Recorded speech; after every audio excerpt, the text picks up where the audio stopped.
guys, Lee here from Piney Oak Homestead. I just wanted to thank you all for liking and subscribing the first video, and we have part 2 coming up right now with Monica Spaulding from Green Gate Farms, and we have a whole lot of other videos lined up to interview people on their farms with their sheep and where we can learn new things. We're super excited about it, so please like, subscribe, and share, and we'll see you on the next video. Okay, Monica, could you explain to us about your catch pen here and how it's utilized? Absolutely. So this is actually my ram pen. So which is a male sheep. It's my rams, and these are my grow outs or my weaning ones that have hit an age that should not be with mom anymore. The registry says at 16 weeks they need to be out of the field and in their own pen. So this is actually mine. These are 16-foot cattle panels. I think you can get them at Tractor Supply, $30, and then just 4 T-posts, and they're just regular, I think they're 5-foot T-post with just baling twine, because as my grandfather said, duct tape and baling twine, if you can't fix it with that, then there's no reason to have it. So what we're gonna do, so this is how I maneuver with my rams, because a lot of times I have to do this by myself and I need to get in there and handle somebody. They have masks on right now in order to keep their horns from receiving too much damage. A couple of them have gotten damaged because we were a little late this season putting the shields on, and these are ram shields. You can get them at Premier One. So basically it's just a 16 by 16 by 16 pen, and it's just a little scissor locks, and then I use dog collars because they're easy, or seatbelt. I wish I had seatbelts, but just easy clips. And since I need to work these guys by myself, or grab somebody for myself, there we go, it's hung up for a minute. So I use this as my corral, so I can create a smaller corral to get my guys in, and I can actually put I could put another rope or something like here to get them. But all I do is I maneuver them into a half moon, and I'm just going to grab in, pull. So I grab them by the horns, I pull them out, and then I'm going to walk them between me and outwards until a fence essentially will hook. I'll get it. Thank you, Lee. The rams require 2 people, the bigger ones, but the little ones you can maneuver quite easily on it. See how he's kind of bouncing and jumping around on me?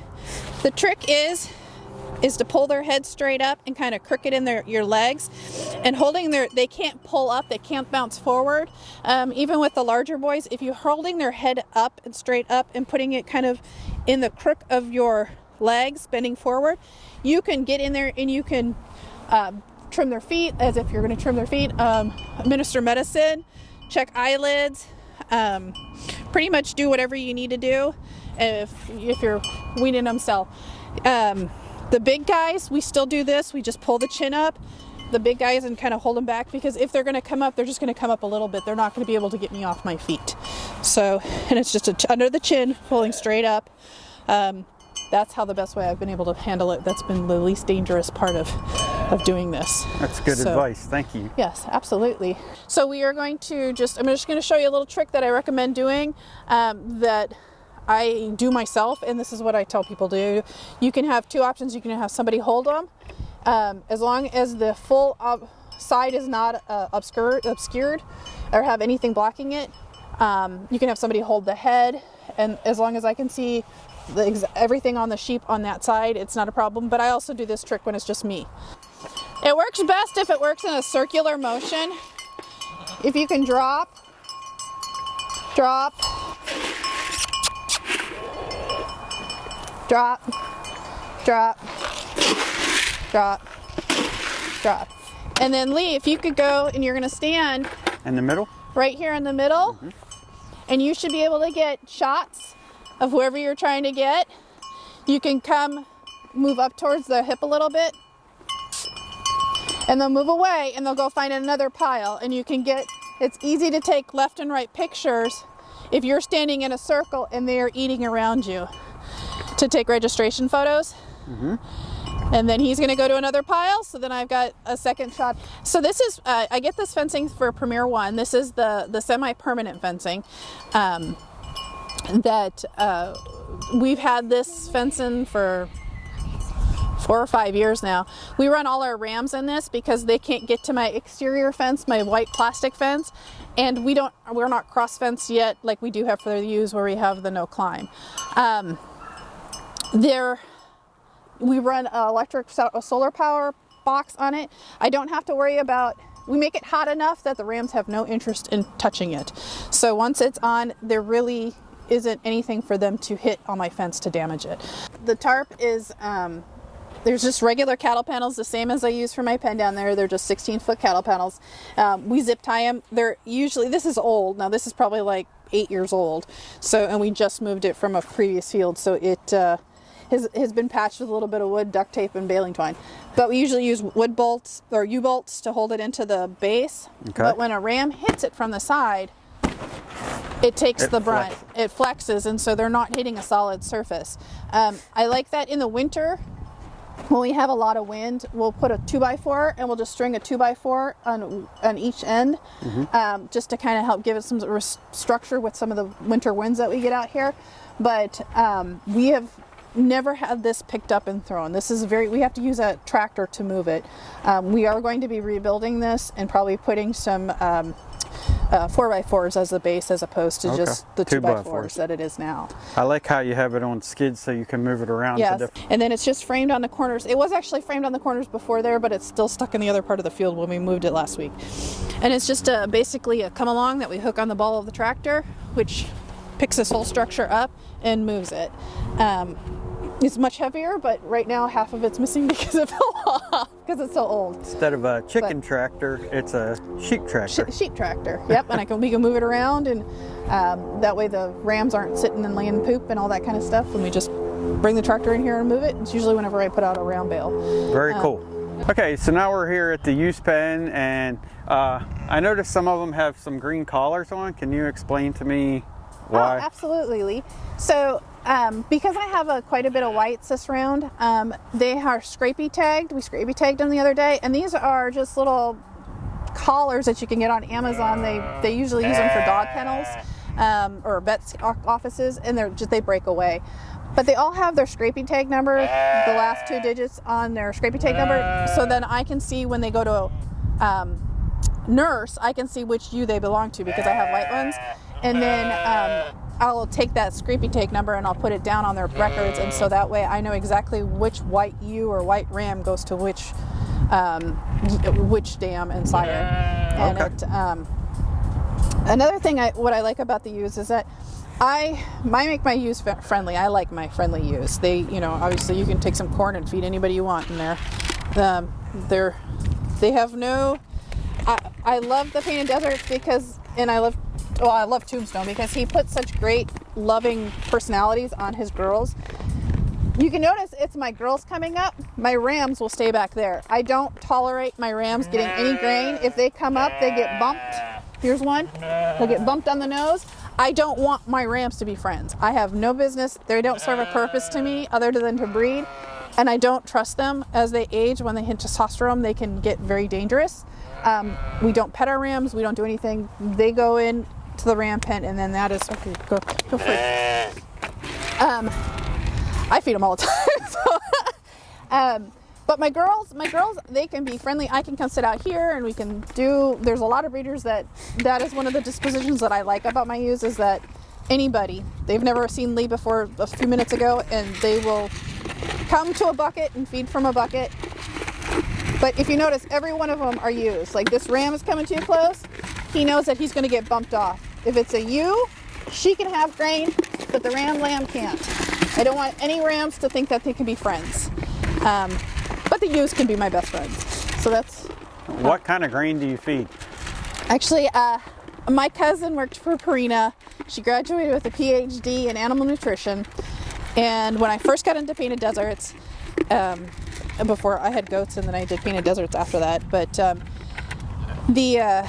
she formulated a whole recipe for me, and I went to a local feed mill, and I had everything tailored to the protein levels and the psyllium and everything else that we had taken from our soil and everything that we were missing. And she created a whole program for me. I fed that program for a couple years, and I had a lot of issues with white muscle.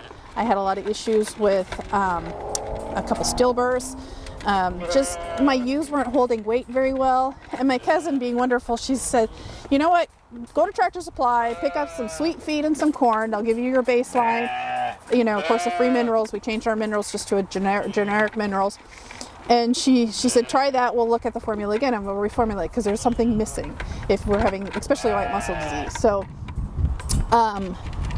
ever since then, they've been doing so well. It's just the sweet feed from Tractor Supply and corn, and they get alpha pellets when they're got ewes on their, or lambs on their side, and we just feed utility hay. We don't even do the best of hay because they prefer the utility hay over the best of hay. And then Okay. yeah, and just That's all, girls. You ate it all. I ate it all. You ate it all. If I need to get in here and check somebody, got a young, hold on, I gotta find the baby. I don't want the baby to get ran over. Oh, there he is. Hey, Pecan. Wow, I didn't even see her. We just had him today. I don't want him to get ran over.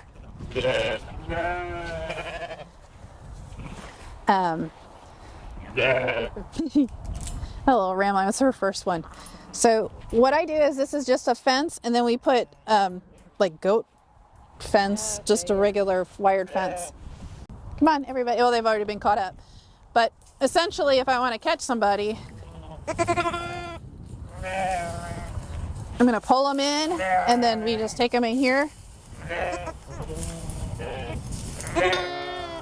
And then I hook it. So let me just grab her up, and this is the one that Lee is going to take home with him today. And well, Tombstone Girl, you can either, like, sometimes we'll pull the truck in if we're moving a bunch. We'll back the truck into the pen with it closed, and that way we can just open him a hand over. You can just put him down. He'll be fine. He'll just be fine. And then what we do is, normally with their little enough, we just kind of put their two legs. Okay. And hand them right over the fence. And what you can see is, I have one free leg, but the other front leg is caught between her two legs in the back, and they are crossed into an X. And that way Lee can put his hand up here and grab these two back feet, get in, and then I can move into a corner, get that butt into a corner. I bring the neck up, and you're such a good girl. I bring the back up, and that's when I can check eyelids. I can look down and see feet. She can't bump me forward or take me forward if I have her neck up and her butt in the back in the corner. And then I can let her go. Maya. That's the other thing about the ewes, is making them friendly, is that they're easier to work by themselves. So I'll take them up, take her head up. I kind of do the same thing with the rams. And I brace them, and then I can give them their shots, check their feet, but not push them forward. Other one, you just back them into a corner, pull their head up, look at their eyes, push them forward. And that's how I do it myself. All right, girls, let's go. Come on, everybody. Up, up, up, up.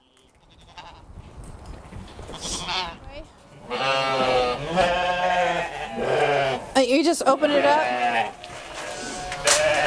and then I'll come in and I'll dump, and the ewes can't get in. So, can you go out? Can you go? Watch out, everybody. So, this is the creep feed that I use. This is Premier 1, and then they get a ewe and lamb mix for the creep feed. And then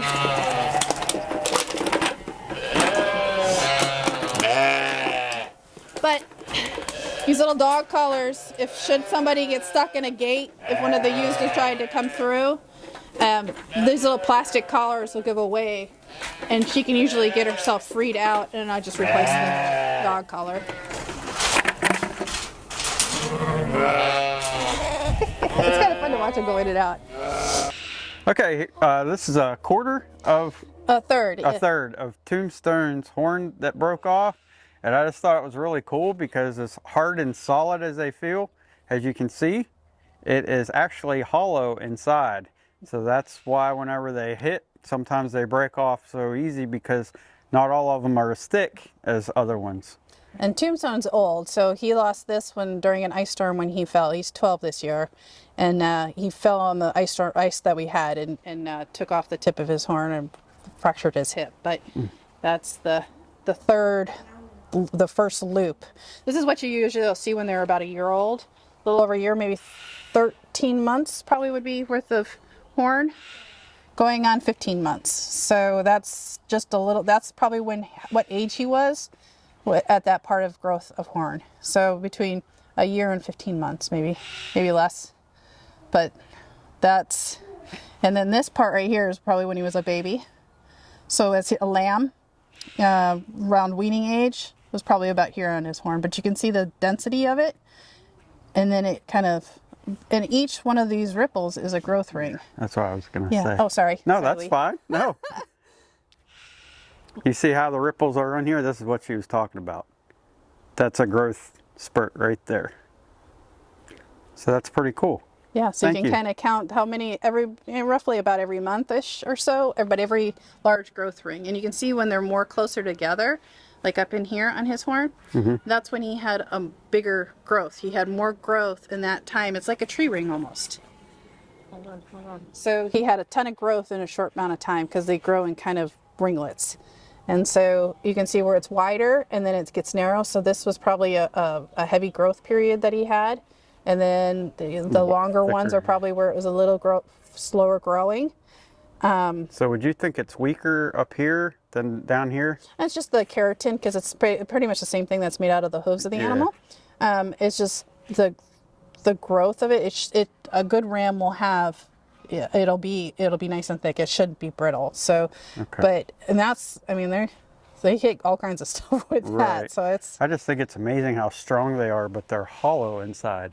That's really cool. Because they just grow from the horn bone in their head is actually not that very long, and I think we could probably see it on Tombstone. He's old, and this is part of it. The other part that he busted off, the dog got. So, but it's and it's pretty solid. It's, I don't know, how many pounds would you say?